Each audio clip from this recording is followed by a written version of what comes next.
Assalamualaikum warahmatullahi wabarakatuh. Waalaikumsalam warahmatullahi wabarakatuh. Bismillahirrahmanirrahim. Alhamdulillahi rabbil alamin. Wassalatu wassalamu ala ashrafil anbiya'i wal mursalin, Sayyidina wa maulana Muhammadin wa ala alihi wa sahbihi ajma'in, amma ba'du. Saudara-saudara hadirin, ma'asyiral muslimin rahimakumullah. Salah satu dari rukun iman yang 6 mengajarkan kepada kita untuk beriman dengan adanya hari akhirat. Hari yang dimulai dengan kehancuran alam ini, yang dalam istilah kerennya disebut the last day of the world, di mana air laut tumpah ke darat, planet-planet bertabrakan, gunung meletus, bumi gempa, lalu semua yang bernama hidup mati. Terjadilah kebangkitan setelah mati itu dalam kehidupan yang disebut kehidupan akhirat. Pada kehidupan akhirat itu Allah jelaskan dalam surah Abasa ayat 34, Yauma yafirrul mar'u min akhihi wa ummihi wa abihi wa sahibatihi wa banihi likulli imri'in minhum yauma idzin sya'nun yughnih. Hari di mana setiap orang akan lari dari saudaranya, dari ibunya dan bapaknya, dari istrinya dan anak-anaknya. Setiap orang pada hari itu disibukkan oleh persoalannya sendiri-sendiri. Sehingga sangat boleh jadi hari itu orang tua tidak lagi sempat memikirkan anaknya. Seorang suami tidak lagi sempat memikirkan istrinya. Seorang teman pun tidak akan sempat memikirkan teman. Tiap orang sibuk dengan persoalannya sendiri-sendiri untuk mempertanggungjawabkan kegiatan hidupnya ketika di dunia ini. Dalam keadaan semacam itu, di mana orang disibukkan dengan persoalannya masing-masing, ada 7 golongan manusia yang mereka tenang-tenang saja. Orang lain bingung, mereka kalem. Orang lain kepanasan, mereka mendapat keteduhan. Siapa mereka? Inilah yang akan kita jadikan pembicaraan pada pertemuan kita kali ini. Bersumber dari sebuah hadis di mana bersabda Rasulullah sallallahu alaihi wasallam, Sab'atun yuzilluhumullahu yawma la zilla illa zilluh. Ada 7 golongan manusia, kata beliau, yang di akhirat nanti akan langsung mendapat perlindungan dari Allah. Padahal hari itu tidak ada lagi perlindungan selain perlindungan Allah. Sehingga lantaran Allah langsung yang melindungi mereka, maka mereka tidak merasakan lagi kepanasan akhirat. Mereka tidak lagi merasakan kebingungan. Mereka tidak lagi disibukkan oleh persoalan, lantaran mereka langsung dilindungi oleh Allah subhanahu wa ta'ala. Siapa gerangan yang 7 orang ini? Marilah kita lihat satu persatu dengan harapan mudah-mudahan kita termasuk salah satu di dalamnya. Amin ya rabbal alamin. Manusia pertama yang langsung mendapat perlindungan dari Allah, kata Nabi, imamun adil, pemimpin yang adil. Siapa sih pemimpin itu dan apa artinya adil? Saudara hadirin, Secara umum yang dinamakan adil ialah at-tawassut bainal amraini. Orang yang pandai mengambil sikap jalan tengah dari dua persoalan yang dihadapinya. Biasanya tidak berat ke kiri, juga tidak berat ke kanan. Itu yang disebut adil. Orang yang tidak hanya sekedar bisa menuntut kewajiban dari seseorang, tapi juga bisa memberikan hak kepada orang itu juga disebut adil. Lalu pemimpin itu siapa? Setiap kita adalah pemimpin. Yang besar kecilnya kepemimpinan kita bergantung kepada apa yang kita pimpin. Dan sudah barang tentu bahwa setiap pemimpin akan dimintakan pertanggunggan jawab dari apa yang dipimpinnya. Seorang pemimpin yang adil, dia menaungi orang-orang yang dipimpinnya dalam kehidupan di dunia ini. Pantas kalau di akhirat nanti Allah langsung menaungi mereka. Oleh karena itu, pemimpin merupakan suatu amanah. Jabatan di samping dia merupakan amanah juga merupakan nikmat. Dan nikmat itu akan bergantung kepada pandai atau tidak kita mensyukurinya. Beberapa contoh dalam sejarah bisa kita lihat. Seorang bernama Umar bin Abdul Aziz. Pada saat beliau secara aklamasi dipilih menjadi pemimpin, menjadi presiden, ucapan yang pertama keluar dari mulutnya, inna lillahi wa inna ilaihi raji'un. Coba bayangkan ini. Dipilih jadi pemimpin, diangkat jadi presiden, bukan alhamdulillah, malah inna lillahi wa inna ilaihi raji'un. Kenapa? Dia anggap jabatan itu adalah amanah. Menyia-nyiakan amanah berarti khianat, dan khianat ini adalah dosa besar. Pantaslah kalau Allah Subhanahu wa taala memperingatkan, nikmat bisa saja berubah menjadi azab kalau kita tidak pandai mensyukurinya. La in syakartum la azidannakum wa la in kafartum inna azabi lasyadid. Kalau kamu pandai bersyukur, aku tambah nikmatku. Tapi kalau kamu tidak pandai bersyukur, kamu ingkar, kamu lupakan nikmat Allah, awas, azabku amat pedih, kata Allah. Jadi berdasarkan logika dari ayat ini bisa kita katakan orang kaya. Ada orang kaya enggak di sini? Banyak. Ada orang kaya enggak? Yang kaya tolong dengerin. Orang kaya itu bisa masuk surga karena hartanya. Pun orang kaya banyak yang masuk neraka juga gara-gara hartanya. Tergantung syukur apa tidak syukur. Orang alim, ada yang alim di sini? Ada.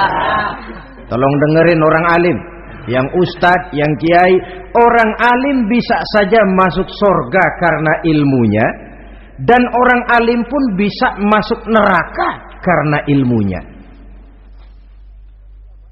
Pejabat, ada pejabat? Banyak. Pejabat itu bisa masuk surga karena jabatannya, pun pejabat itu bisa masuk neraka karena jabatannya, bergantung syukur apa tidak. Kalau ada orang kaya, hartanya didapat dari jalan yang halal, berusaha menurut yang disyariatkan oleh Allah, lalu hartanya itu tidak cuma untuk ditumpuk 7 turunan, namun juga berfungsi sosial. Dia bantu pembangunan masjid, dia makmurkan majelis taklim, dia santuni yatim piatu. Orang kaya macam itu dengan hartanya, insya Allah bisa sampai ke surga. Tapi kalau ada orang kaya, hartanya didapat dari segala macam cara, asal harta tercapai segala cara halal. Perlu jilat atas, perlu injak bawah, perlu sikut kiri kanan. Setelah dapat harta lalu pelitnya 17 setan. Tidak mau zakat, infak, apatah lagi sedekah. Orang kaya macam itu dengan hartanya bisa masuk neraka. Na'udzubillah min. Ada orang alim, dengan ilmunya dia bimbing umat. Dia katakan yang halal itu halal, yang haram itu haram. Dia katakan yang hak itu adalah hak, yang batil adalah batil. Dia tidak peduli apapun resikonya. Orang alim semacam itu dengan ilmunya bisa sampai ke surga. Tapi kalau ada orang alim, dengan ilmunya dia malah membodoh-bodohi orang yang memang sudah bodoh. Yang halal dibilang haram, yang haram dibikin remeng-remeng. Menjadi penjilat kesana kemari. Orang alim semacam itu bisa masuk neraka karena ilmunya. Begitu juga pejabat, pemimpin. Kalau dengan jabatannya sebagai pemimpin dia berlaku adil, menaungi rakyatnya. Orang besar salah dihukum, orang kecil salah juga dihukum. Tidak hanya pandai menuntut kewajiban, tapi juga pandai memberikan hak. Pemimpin yang adil semacam ini mensyukuri nikmatnya jabatannya, dia bisa sampai ke surga karena jabatannya. Tapi kalau dengan jabatannya dia berlaku sewenang-wenang, yang besar salah didiamkan, yang kecil salah segera ditegakkan hukum, hanya pandai menuntut kewajiban dari rakyatnya tapi tidak pandai memberikan hak, maka pemimpin semacam ini lantaran tidak pandai mensyukuri nikmat, bisa saja nikmat itu berubah menjadi azab. Oleh karena itu saudara-saudara, pemimpin menaungi rakyat, pantas kalau di akhirat nanti Allah langsung menaungi beliau. Siapa pemimpin? Tiap kita. Bapak pemimpin di rumah tangganya, ibu pemimpin bagi anak-anaknya, Pak Lurah memimpin di kelurahannya, Pak Camat memimpin di kecamatannya, pemuda pemimpin bagi dirinya sendiri, akan dimintakan pertanggungan jawab. Kalian para remaja yang hadir di sini memimpin dirimu sendiri. Kau akan ditanya, tanganmu kau lebih banyak gunakan buat apa? Kakimu lebih banyak kau bawa jalan kemana? Lidahmu lebih banyak membicarakan apa? Dan hari pertanggungan jawab nanti kalian jangan berharap akan ada saksi dari luar. Saksinya anggota badan kita sendiri. Dalam surah Yasin Allah jelaskan, Al-yawma nakhtimu ala afwahihim wa tukallimuna aydihim wa tashhadu arjuluhum bima kanu yaksibun. Ada kan di surah Yasin? Ayat berapa? Pokoknya Yasin dah.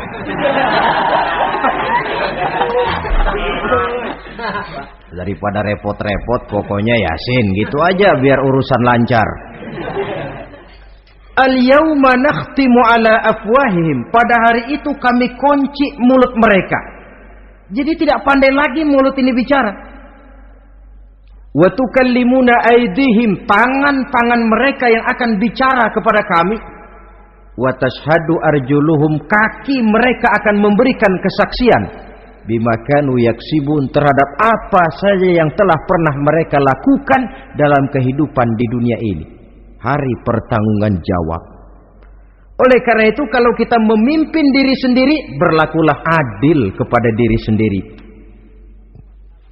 Nah, lalu masalahnya memang kita mesti adil kepada siapa saja sih? Ada 3 hal pokok yang kita harus berlaku adil. Pertama, adil kepada Allah. Yang kedua, adil kepada sesama makhluk. Dan yang ketiga, adil kepada diri sendiri. Adil kepada Allah artinya apa? Mendahulukan hak Allah daripada kepentingan pribadi.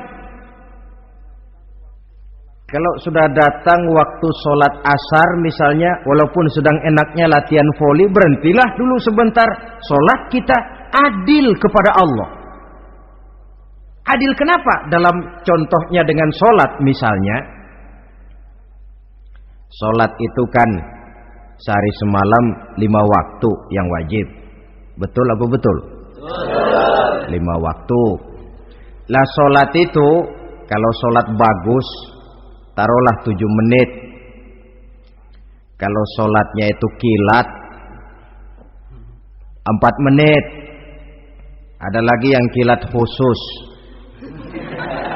nggak pakai perangko, 2 menit barangkali selesai. Taruhlah 5 menit kita ambil yang bagus. Kalau 5 waktu kali 5 menit kan cuma 25 menit. Sementara Allah memberikan kita hidup ini 24 jam sehari semalam. Cuma 25 menit diminta untuk ibadah kepadanya. Tidak sanggupkah kita berlaku adil? 25 menit ini untuk menghadapmu ya Allah. Sementara engkau telah memberikan restannya 23 jam 35 menit untuk hidup dalam sehari semalam. Mendahulukan hak Allah daripada kepentingan pribadi. Adil kepada Allah. Adil kepada yang kedua, adil kepada sesama makhluk. Adil kepada manusia, adil kepada binatang, adil kepada alam. Yang kalau prinsip keadilan itu kita langgar akan membawa efek bagi diri kita juga. Manusia sekarang kan tidak adil kepada alam. Misalnya apa? Hutan ditebangi secara liar.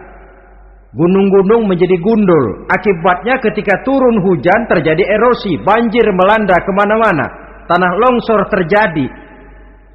Akibatnya terkena manusia juga kalau mereka sudah tidak menjaga keseimbangan alam ini. Adil kepada orang lain, apakah itu namanya tetangga, teman, keluarga. Dan yang ketiga, adil kepada diri sendiri. Bagaimana pengertiannya? Mata ini punya hak untuk tidur. Begadang terus tiap malam, tidak adil kepada mata. Nah, ini yang ketawanya paling kencang pasti tukang begadang ini.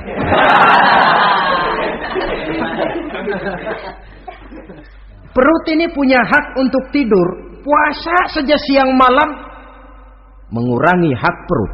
Adil kepada diri sendiri. Untuk kehidupan yang akan datang di akhirat, pasti akan kita temui. Kita yakini keberadaannya. Yang oleh karena itu, kalau kebetulan kita ini adalah pemimpin, sekurang-kurangnya pemimpin bagi diri sendiri, marilah kita berusaha menjadi pemimpin yang adil. Supaya nanti di akhirat, Allah Subhanahu wa ta'ala memberikan perlindungan langsung kepada kita. Amin ya rabbal alamin. Ini yang pertama. Lalu yang kedua, orang yang akan langsung mendapat perlindungan dari Allah, syab nasha'a fi ibadatillah. Orang muda yang tekun beribadah kepada Allah.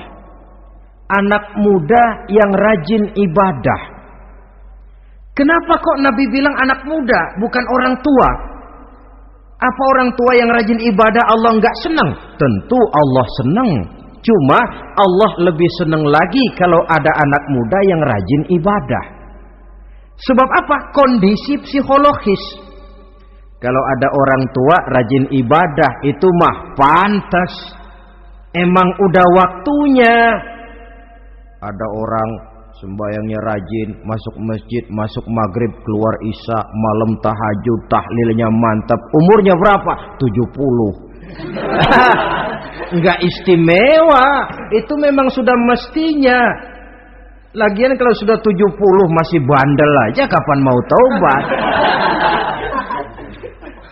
Tapi kalau ada anak muda, darahnya masih mengalir dengan panas, dia masih berusaha mencari bentuk-bentuk kepribadian dalam dirinya, dia masih mudah terpengaruh oleh lingkungan, tapi dia sanggup memblokir itu, disalurkannya di jalan Allah, dia tekun beribadah.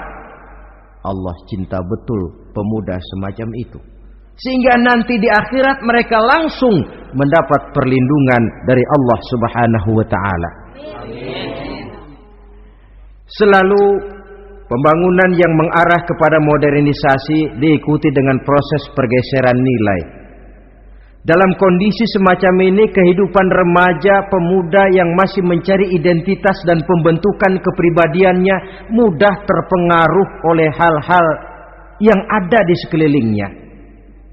Sehingga sangat boleh jadi apa yang dianggap orang dulu tabu lalu dianggap biasa. Yang aneh-aneh malah dijadikan model. Yang dilarang malah nekat diterjang. Di mana norma dan kaedah-kaedah moral tidak lagi mendapat perhatian yang wajar. Dalam kondisi semacam ini terjadilah proses peluncuran moral. Dan hampir di mana-mana kehancuran suatu bangsa dimulai dengan kehancuran moral daripada generasi mudanya. Oleh karena itu pemuda yang tekun ibadah ini sangat positif dampaknya dalam kerangka pembangunan umat. Pak, ibadah itu apa sih? Kalau jadi pemuda yang tekun ibadah, apa kemana-mana mesti bawa tasbih? Mungkin. Apa mesti pakai peci terus? Boleh jadi. Apa kemana-mana mesti pakai kain sarung? Ya tidak juga. Ibadah kan artiannya luas. Segala perbuatan yang diperintah dan karenanya bertujuan mencapai ridho Allah, itu bernama ibadah. Kalian remaja berangkat menuntut ilmu, pergi pagi pulang siang, membekali diri menuntut ilmu, itu ibadah. Kalian pulang ke rumah, ibu bapak memerintah taat kepada orang tua, ibadah.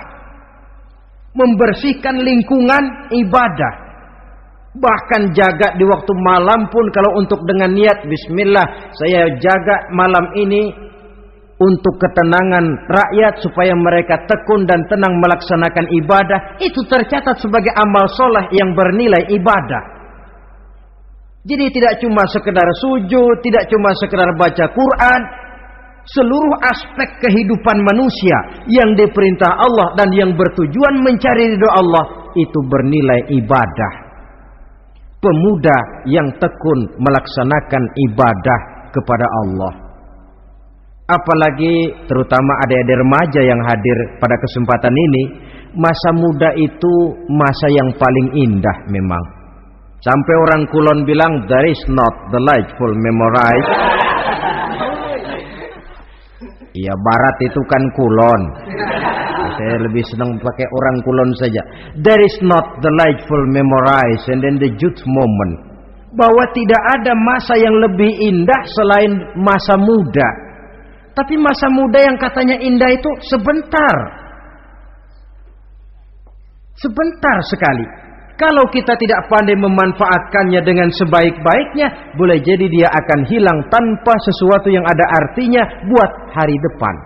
Dan hari depan itu sebagian besar ditentukan oleh masa muda sekarang ini. Karena itu kepada yang muda saya berpesan, pergunakanlah masa muda itu dalam ketekunan beribadah kepada Allah. Ibadah dalam artian yang seluas-luasnya. Jangan seperti pepatah orang itu. Kelapa muda katanya kupas-kupasin, kelapa tua tinggal batoknya. Selagi muda puas-puasin, udah tua tinggal bongkoknya.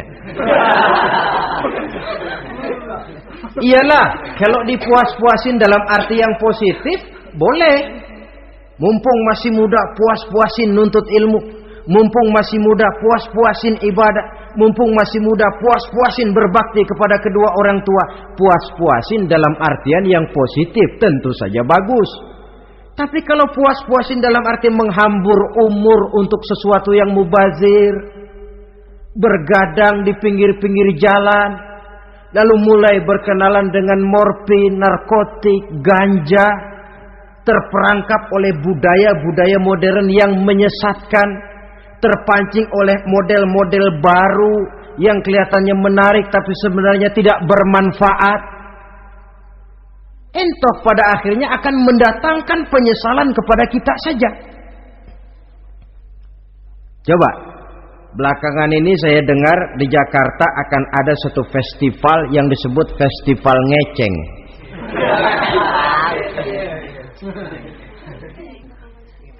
Ngeceng ini kalau bahasa gampangnya nampang. Jadi itu biasanya muda-mudi diri di pinggir-pinggir jalan, pakai kacamata hitam, pakaian warna-warni, rambut dicat sedemikian rupa supaya menarik perhatian. Mereka diri di pinggir-pinggir jalan, nampang, istilah ngepopnya ngeceng katanya. Oh, ini mau diadakan festival, secara langsung atau tidak, festival ini kan mempopulerkan ngeceng jadinya. Yang tadinya orang awam gak kenal, lantaran diangkat ke permukaan jadi terkenal. Kalau sudah terkenal lalu jadi mode. Kalau sudah jadi mode, latahan. Boleh jadi nanti akhirnya ngeceng masuk desa. Bukan cuma sekedar ABRI masuk desa, bukan cuma sekedar koran masuk desa, ngeceng pun bisa saja masuk desa. Banyak saluran-saluran positif yang sesuai dengan kreativitas jiwa remaja, ketimbang mengadakan sesuatu yang tidak ada manfaatnya, ketimbang menghabiskan umur untuk sesuatu urusan yang mubazir. Sedangkan umur bukan jatah gratis tanpa batas waktu. Ada pertanggungan jawab. Umurmu kau habiskan di mana? Masa mudamu kau selesaikan di mana? Itu akan dimintakan pertanggungan jawab. Nah, pemuda yang tekun ibadah kepada Allah, dampak positifnya apa? Dia punya sandaran vertikal kepada Allah. Jiwanya besar, jiwanya mandiri. Dan ini yang kita perlukan. Pemuda yang siap jadi pelopor, bukan pengekor. Pemuda yang sanggup mandiri dan bukan membanggakan keturunan leluhurnya. Kata pepatah, wa khairun nasi dzu syarafin qadimin aqama li nafsihi syarafan jadida wa syarrun nasi dzu khumulin idza fakhartahum zakarul jaduda.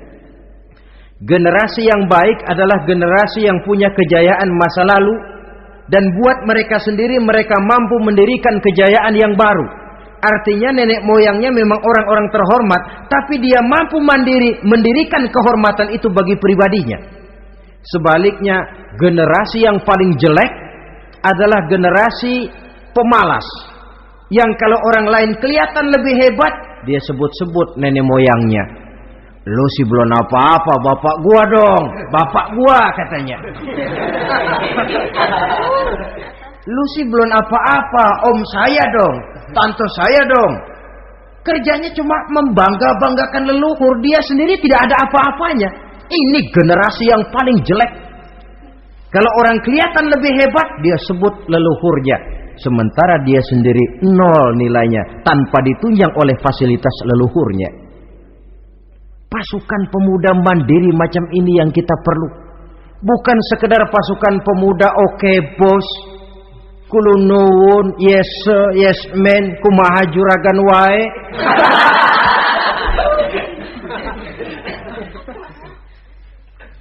Dan terus terang kita miskin dengan pemuda yang mandiri, yang punya kepribadian, yang berani berkata ya terhadap yang benar dan berani berkata tidak terhadap yang tidak benar.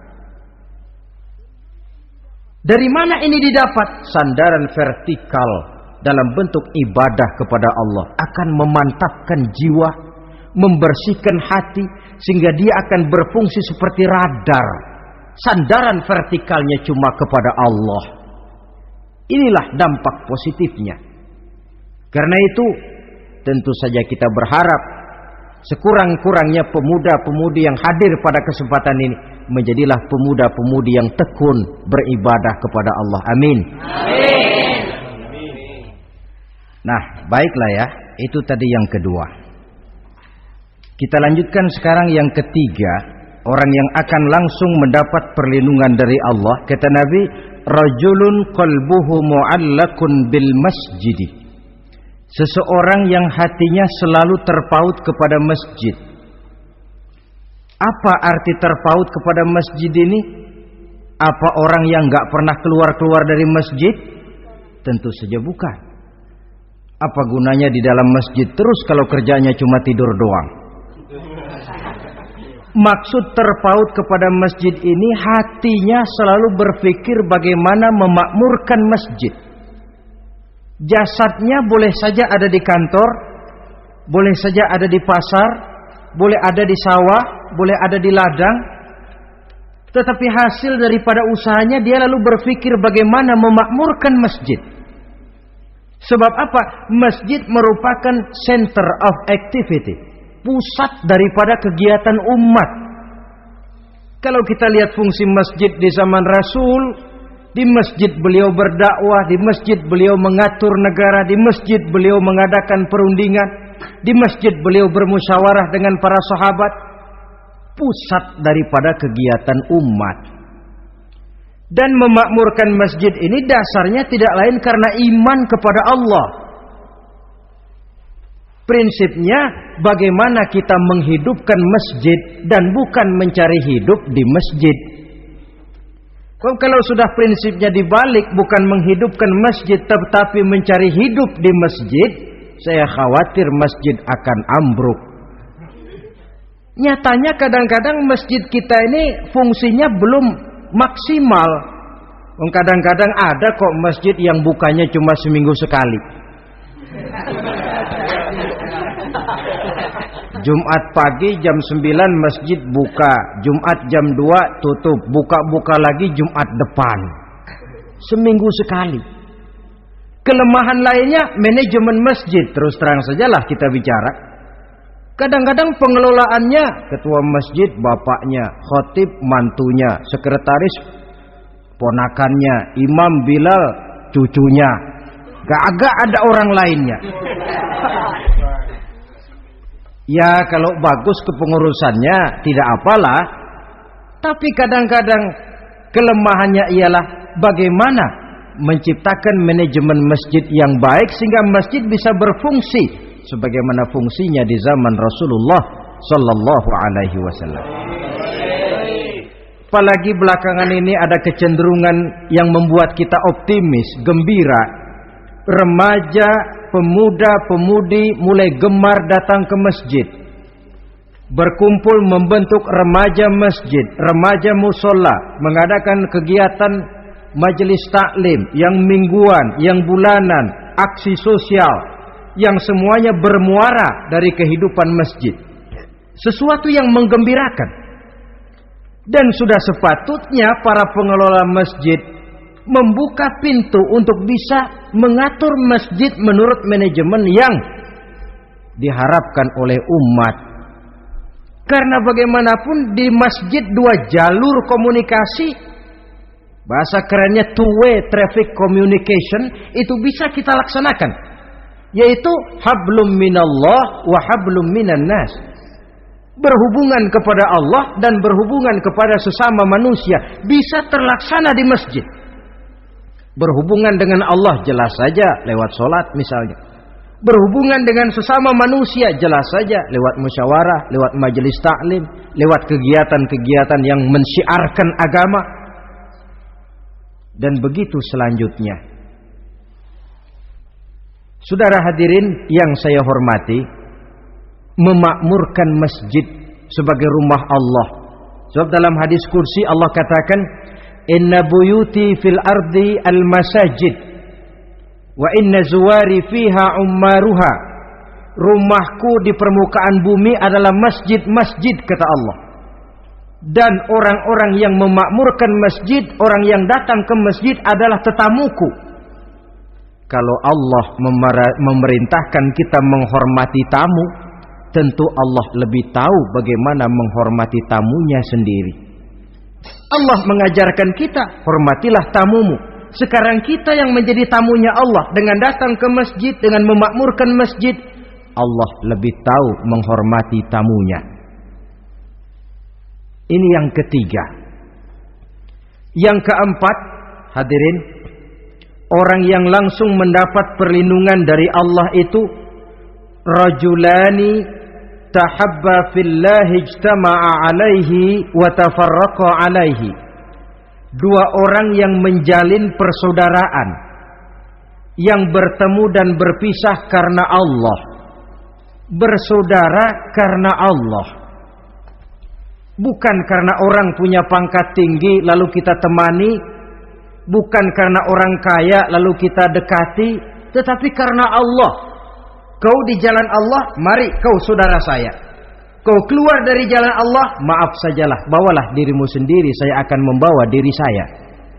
Lebih baik sendiri daripada berteman jahat. Berdua memang lebih baik daripada sendiri, tapi sendiri lebih baik daripada berteman jahat. Maksudnya apa ini? Sederhana. dalam benci, sederhana dalam cinta. Ukurannya Allah. Al-Quran mengisyaratkan, wa asa an tuhibbu syai'an wa huwa syarrul lakum, wa asa an takrahu syai'an wa huwa khairul lakum. Sangat boleh jadi, kata Allah, kamu menyenangi sesuatu padahal akibatnya tidak baik bagi kamu. Dan sangat boleh jadi kamu membenci sesuatu padahal akibatnya baik bagi kamu. Nah, mari kita lihat. Kalau orang bersaudara cuma karena temannya itu punya pangkat tinggi, saya yakin kalau temannya pensiun, persaudaraannya akan selesai sampai di situ. Kalau kita mencari teman cuma karena dia kaya, satu saat dia jatuh bangkrut, jatuh miskin, persaudaraan akan selesai sampai di situ. Tapi kalau karena Allah yang bisa memisahkan kita apabila orang sudah keluar dari jalur yang diridhoi oleh Allah Subhanahu wa taala. Oleh karena itu, kepada semua hadirin, mari menjalin persaudaraan dalam bentuk ideal yang diajarkan oleh Islam, nilai persaudaraan yang diikat oleh akidah. Kalaupun harus benci, bencilah sederhana, tidak habis-habisan ngebenci orang. Kalaupun harus cinta, cintalah sederhana. Boleh jadi yang hari ini kita benci bukan main, besok kita senangi. Mungkin yang hari ini kita cintai mati-matian, besok sudah berubah menjadi yang kita benci. Sederhana saja, tidak usah berlebih-lebihan. Kalau nilai persaudaraan yang diajarkan ini bisa kita wujudkan, persaudaraan yang diikat dengan nilai akidah, maka dari persaudaraan semacam itu insya Allah kita bisa berbuat banyak untuk kepentingan diri, keluarga, masyarakat kita pada umumnya. Ini kelompok yang keempat. Orang kelima yang nanti langsung mendapat perlindungan Allah, rajulun da'athum ra'atun zatu mansibin wa jamalin ila nafsiha faqala inni akhafullaha rabbal alamin. Seorang laki-laki, kata Nabi, yang dipanggil oleh perempuan cantik. Laki-laki normal dipanggil oleh perempuan cantik. Untuk apa? Diajak melakukan perbuatan yang negatif. Tidak ada orang yang tahu. Tempatnya sepi. Apa yang terjadi? Orang ini berkata, inni akhafullaha rabbal alamin. Maaf saja, saya takut kepada Allah. Orang yang bermoral nanti di akhirat langsung dilindungi oleh Allah. Tidak mudah jatuh oleh bujuk rayu. Tidak mudah terpesona oleh wajah-wajah yang menggiurkan. Seperti dalam sejarah yang terkenal itu Nabi Yusuf alaihi salam. Kenal kan Nabi Yusuf?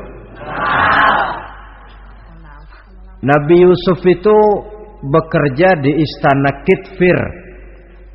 Kitfir ini punya istri namanya Zulaikha. Orangnya cantik. Diam-diam Zulaikha ini rupanya naksir sama Yusuf. Satu hari suaminya tidak ada di rumah, pintu dikunci-kunciin. Setelah pintu semua terkunci, dia panggil Nabi Yusuf, "Hai Talak, Yusuf, sini." Kata Yusuf, "Mau ngapain?" "Pokoknya sini." "Iya, mau ngapain?" "Iya, kayak orang-orang, ngapain sih?"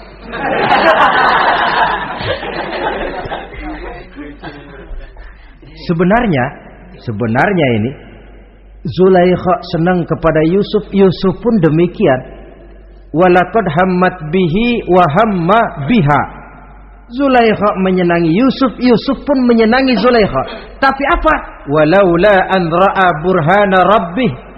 Andai kata Yusuf tidak melihat peringatan Tuhannya, letter S. Yusuf, ini bukan pekarangan ente, dilarang parkir di sini. Sehingga walaupun tidak ada yang tahu, tidak ada yang melihat, Nabi Yusuf selamat dari bujuk rayu Zulaikha. Mempertahankan nilai-nilai moral di tengah kemajuan zaman memang merupakan pekerjaan yang tidak ringan. Merupakan pekerjaan yang sangat berat. Akan ada saja cobaan, akan ada saja gangguan yang kita temui di sepanjang perjalanan hidup ini. Tapi sebaliknya, kalau orang sudah tidak lagi menjunjung moral yang tinggi, lalu hidup menurut selera sendiri-sendiri, ya kita lihatlah lahirnya kebudayaan kumpul kebo yang diawali dengan free sex yang mengarah kepada Samenleven alias hidup bersama tanpa nikah. Memang sebabnya boleh jadi macam-macam. Mungkin karena broken home, nggak merasa diperhatikan di rumah, ibu bapak sibuk lalu anak mencari kesibukan sendiri. Mungkin karena tekanan ekonomi dalam kehidupan miskin, lalu ada yang menawarkan kerjaan, tidak taunya malah dilemparkan ke lembah hitam. Mungkin juga karena pengaruh pergaulan dari lingkungan baik-baik lalu berteman dengan yang tidak baik, hanyut ditelan arus pergaulan. Mungkin juga pengaruh kebudayaan yang dia tonton, buku yang dia baca, film yang dia lihat, ikut mewarnai dan membentuk kepribadiannya. Tapi apapun alasannya, satu hal yang jelas, semuanya berangkat dari rapuhnya pegangan orang kepada nilai-nilai agama. Sebab sumber nilai moral yang tertinggi tidak lain agama adanya. Intinya apa? Intinya tidak lain orang yang beragama itu meyakini bahwa kemanapun dia pergi, dimanapun dia berada, Allah selalu melihat yang dia lakukan. An ta'budallaha ka'annaka tarahu fa illam takun tarahu fa innahu yaraka. Begitu yang kita pelajari dalam ihsan. Engkau beribadah kepada Allah seolah-olah kau lihat Allah. Kalaupun Allah tidak kau lihat, yakinlah Allah melihatmu. Jadi kalau saya sendiri, yang kedua itu Allah. Dibujuk rayu oleh cewek cakep, ayo dah bang, gak ada orang, kita cuma berdua. Dia bilang enggak, kita enggak berdua, bertiga. Berdua bang, bertiga. Yang ketiga siapa? Lu, gue, Allah, tiga.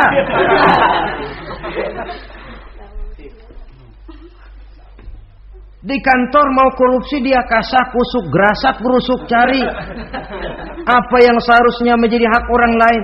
Tidak ada yang lihat, tapi dia tidak sendiri. Saya berdua. Yang kedua, Allah.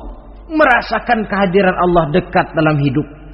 Nilai moral semacam ini menyelamatkan masyarakat. Pantas kalau orang semacam ini di akhirat nanti langsung mendapat perlindungan dari Allah Subhanahu wa taala. Karena itu terutama adik-adik remaja yang hadir, sebenarnya yang paling mahal dalam hidupmu adalah harga dirimu. Kalau itu sudah terjual dan tergadai, apalagi yang bisa kau banggakan dalam hidup ini? Titel yang berenteng barangkali, harta yang banyak, mobil yang serba berkilat barangkali. Tidak akan banyak manfaatnya kalau sudah dimulai dengan kehancuran daripada harga diri. Tidak ada yang lebih mahal daripada harga diri. Jagalah itu baik-baik. Pelihara nilai-nilai moral. Makin pandai kau jaga diri, insya Allah makin mahal hargamu. Dalam pandangan manusia, lebih-lebih juga dalam pandangan Allah. Pantas kalau pepatah bilang, innamal umamul akhlaqu ma baqiyat fa in zahabathumu akhlaquhum zahabu. Suatu bangsa akan tegak kalau dia masih punya nilai moral. Bila hancur moral itu, hancur jugalah ketegakan daripada bangsa itu sendiri. Ini yang kelima. Yang keenam, masih dua lagi. Orang keenam yang nanti akan langsung mendapat perlindungan dari Allah, rajulun zakarallaha khalian fafadat ainahu. Seseorang yang mengingat Allah dalam kesunyian, lalu berlinang air matanya. Tengah malam dia bangun, bertahajud dia kepada Allah. Gemersik tikar tersentuh tangan, laksana lambaian tangan malaikat maut nak datang merenggut nyawa. Terbayang segala dosa dan kesalahan, tergambar semua kekeliruan yang dilakukan dalam hidup. Lalu air mata pun tanpa terasa berurai membasahi pipi. Orang yang mengingat Allah dalam kesunyian. Saudara, tidak ada orangnya itu yang tidak punya dosa. Coba saya mau tanya, yang kumpul di sini ada nggak orangnya yang nggak punya dosa? Tidak ada. Dan memang orang yang baik itu bukan orang yang tidak punya dosa, sebab tidak ada orang yang tidak punya dosa. Orang yang baik adalah orang yang apabila dia melakukan dosa, dia segera sadar, dijadikannya itu sebagai pelajaran untuk tidak diulanginya lagi pada masa yang akan datang. Dengan kata lain, mengingat Allah dalam kesunyian itu artinya bertaubat.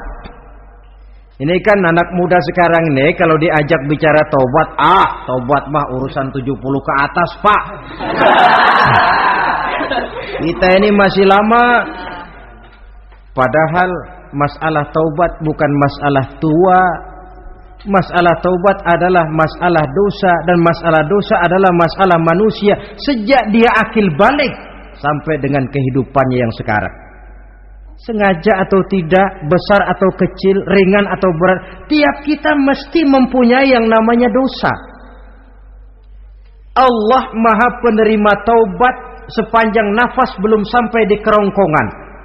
Jikalau nafas sudah sampai di tenggorokan, baru kita mau melaksanakan yang namanya taubat. Kasihlah itu.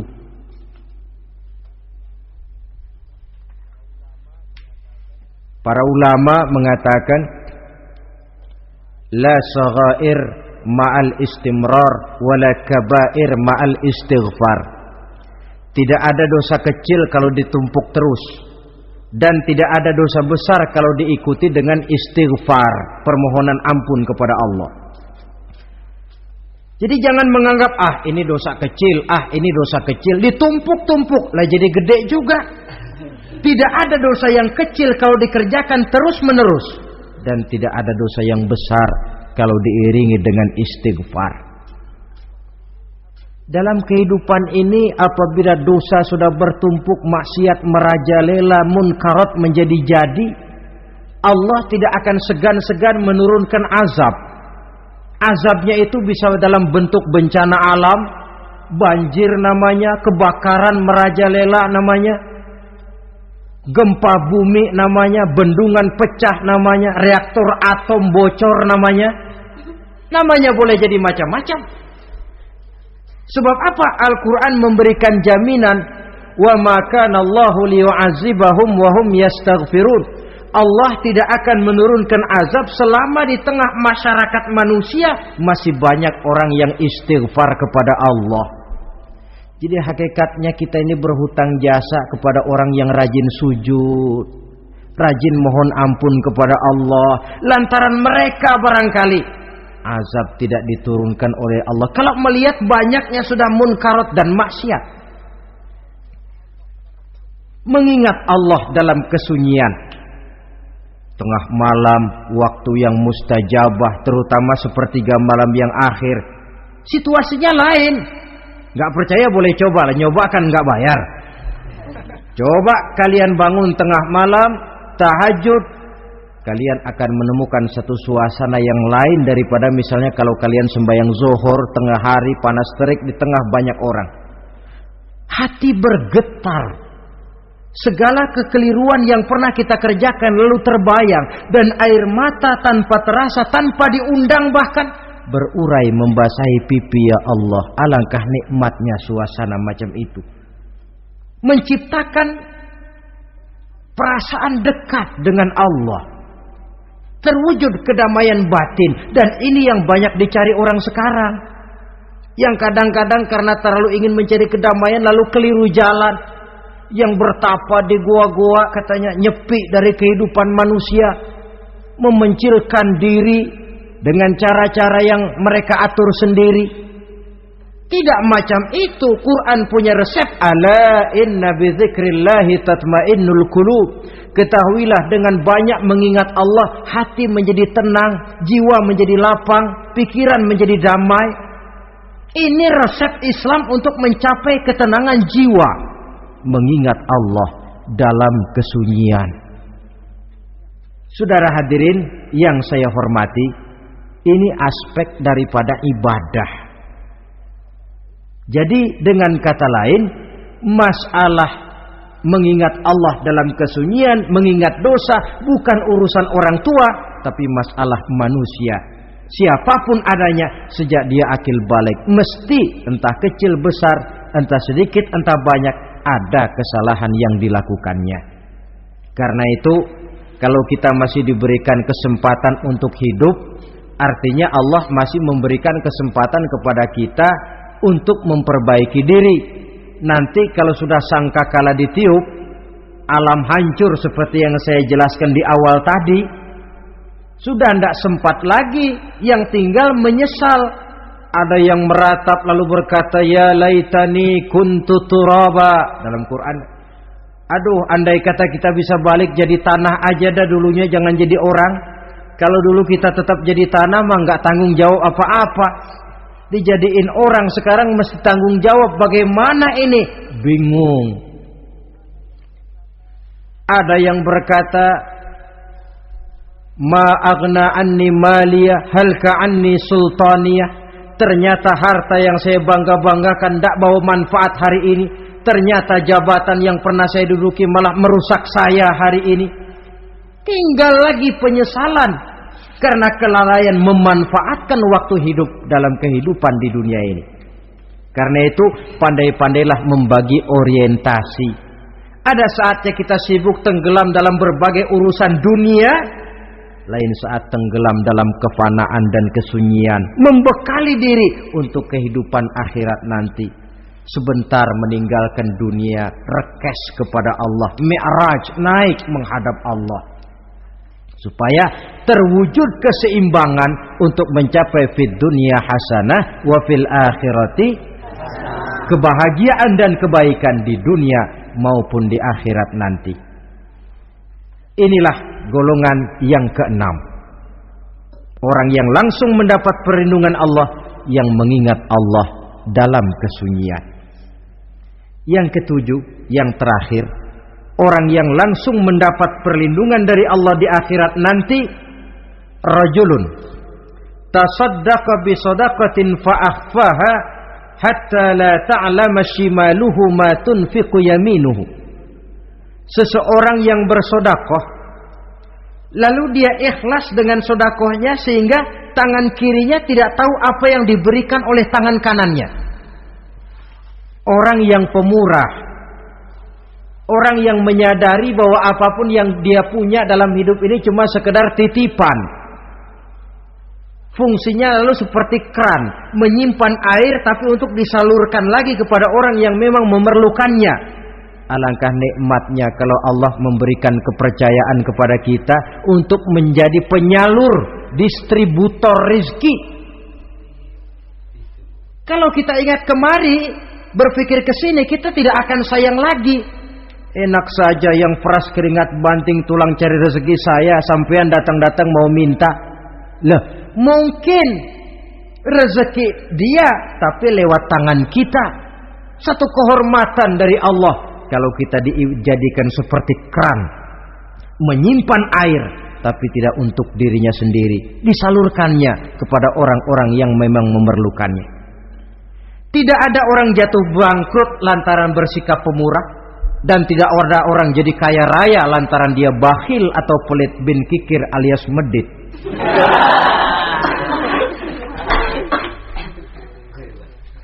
Dalam kitab Riyadhus Shalihin kita baca, tiap pagi ke alam ini turun 2 malaikat. Cuma kita nggak tahu. Dua-duanya berdoa, yang sebelah kanan berdoa, yang sebelah kiri berdoa. Kata yang sebelah kanan doanya tiap pagi ini. Kata yang malaikat yang satu dia berdoa, Allahumma a'ti munfiqan khalafa. Ya Allah, kepada orang-orang yang suka infak, kepada orang-orang yang suka memberi, kepada orang-orang yang pemurah, gantilah mereka dengan yang lebih baik dari apa yang telah mereka berikan. Lalu malaikat yang satu berdoa, Allahumma a'ti mumsikan talafa. Ya Allah, kepada orang-orang yang mumsik, bakhil, kikir, berilah mereka kerusakan dan kebinasaan di dalam harta mereka. Maka lihat sajalah, orang kaya tapi pelit, ada saja jalan yang kira-kira duitnya bakalan jadi keluar. dan nggak ada pahalanya. Apa kena musibah lalu berobat sekian juta, apa kemalingan, apa ditipu orang, ada saja cara duitnya keluar yang nggak ada pahalanya. Inilah prinsipnya. Allah mencintai orang pemurah. Dalam hadis kursi, uhibbu ahlas sakha wa hubbi lil faqiri syakhi asyad. Aku cinta kepada orang yang pemurah, tapi aku lebih cinta kepada orang miskin yang pemurah. Orang kaya pemurah Allah cinta, orang miskin pemurah Allah lebih cinta. Kenapa? Nilainya lain. Orang kaya sedekah 500, orang miskin sedekah 500, sama 500-nya, tapi saya yakin pahalanya lebih besar buat si miskin. Kenapa? Buat orang kaya 500 apa artinya? Sekelebatan. Buat si miskin 500 dia mesti peras keringat banting tulang, tapi dia berani memberi seperti beraninya orang kaya. Nilai ini yang dilihat oleh Allah.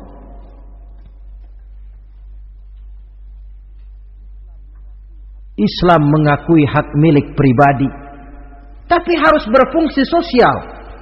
Di dalam harta yang kita miliki itu ada haknya masjid, ada haknya yatim, ada haknya madrasah. Dan Allah Subhanahu wa ta'ala bisa, saya katakan di awal tadi, merubah nikmat menjadi azab kalau kita tidak pandai mensyukurinya. Bersyukur kalau diberikan harta artinya mempergunakan harta itu sesuai dengan kehendak yang memberinya. Allah memberikan harta kepada kita. Apa yang Allah kehendaki? Supaya harta itu berfungsi sosial. Milik pribadi silahkan, tapi berfungsi sosial dalam kehidupan. Kita terus terang saja, umat Islam ini bukan tidak punya potensi, tapi tidak pandai menginventarisir potensi. Apa tidak ada orang Islam yang kaya? Banyak. Yang belum banyak yang mau berbuat atas nama dan untuk kepentingan agamanya. Kalau buat pribadinya berani bukan main. Itulah yang sering diungkapkan orang, pembangunan pesantren terlunta, ya, asrama yatim piatu tidak terurus. Ada orang membangun masjid, meletakkan batu pertama sekaligus jadi batu terakhir. Setelah itu la yamutu wa la yahya, mau dibilang hidup tidak kelihatan geraknya, mau dibilang mati pun tidak ketahuan kuburannya. Kurangnya kesadaran akan arti amanah dan titipan dari Allah. Lahirlah korun-korun abad 20. Kalian tahu sejarah korun? Saking kayanya korun, kunci gudang hartanya itu saja onta yang bawa. Itu baru kunci itu. Onta yang bawa. Ketika orang tanya, "Anna laka hadza ya korun?" Hartamu begini banyak, dari mana kau dapat korun? Ya saya usaha, tidak ada hubungannya sama Tuhan katanya. Apa yang terjadi? Lantaran kekurang ajarannya melupakan nikmat. Korun dan seluruh harta bendanya ditenggelamkan Allah oleh gempa bumi. Makanya orang sekarang kalau dia macul ketemu harta, apa katanya? Gue dapat harta karun. Peninggalan si korun itu barangkali dahulunya. Saudara-saudara, oleh karena itu, kalau kita oleh Allah diberikan amanah berupa harta, pandailah bersyukur dan jadilah orang yang ikhlas dalam bersedekah. Nah, inilah pertemuan kita pada kali ini. Walaupun singkat, mudah-mudahan sekali lagi kita termasuk salah satu di antara 7 golongan yang di akhirat nanti langsung mendapat perlindungan dari Allah. Terima kasih banyak atas segala perhatian. Mohon maaf atas segala kekurangan. Usikum wa nafsi bitaqwallah. Wassalamualaikum warahmatullahi wabarakatuh. Waalaikumsalam warahmatullahi wabarakatuh.